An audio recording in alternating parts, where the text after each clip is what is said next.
Diabetic neuropathy, as stated by MayoClinic.com, is a serious medical condition that affects anywhere up to 50% of all diabetics across the world.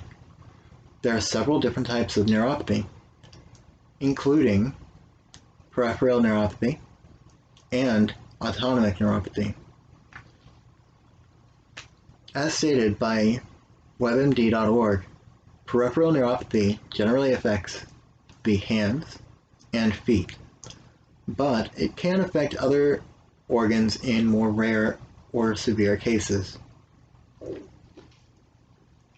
Generally, it affects these organs by creating either a numbness or a type of pain or a type of tingling sensation in them. It generally makes life a lot harder on the diabetic.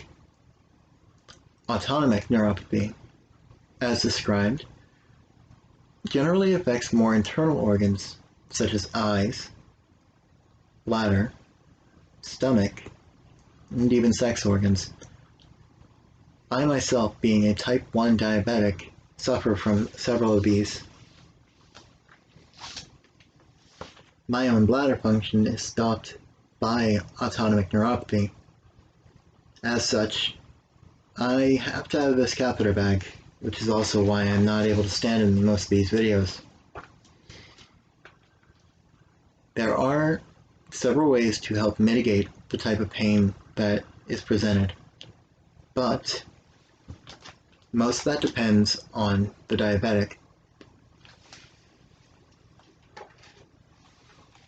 Generally, this tool is a diabetic's best friend.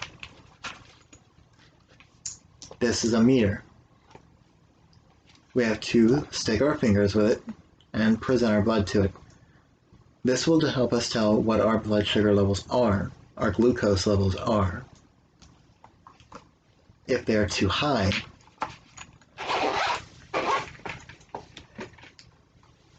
most of the time we are given a type of insulin. In my case, I'm given this. This being Novolog. This is a type of insulin that helps mitigate, or rather control, my blood sugar levels. Exercise and diet are also very much key to controlling what your blood sugar levels are. If you are not able to control them, diabetic neuropathy will generally get worse.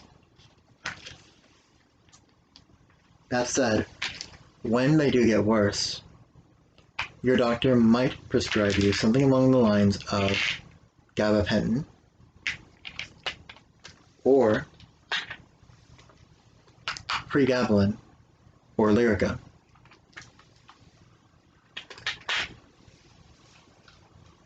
These are types of pain mitigations that allow the diabetic to actually function a little bit more throughout the day.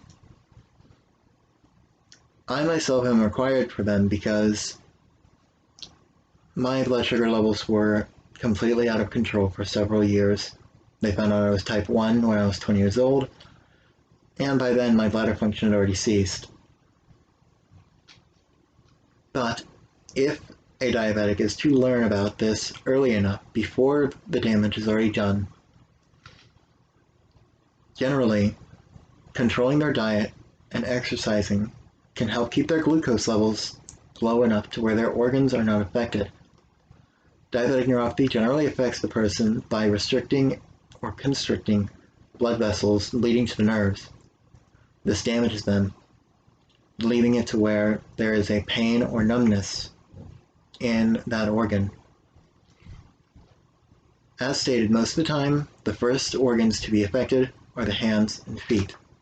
These are where circulation levels or points are more concentrated or less concentrated in the terms of feet.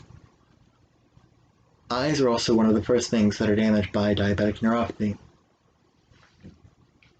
As such, I myself have to use glasses at night in order to drive.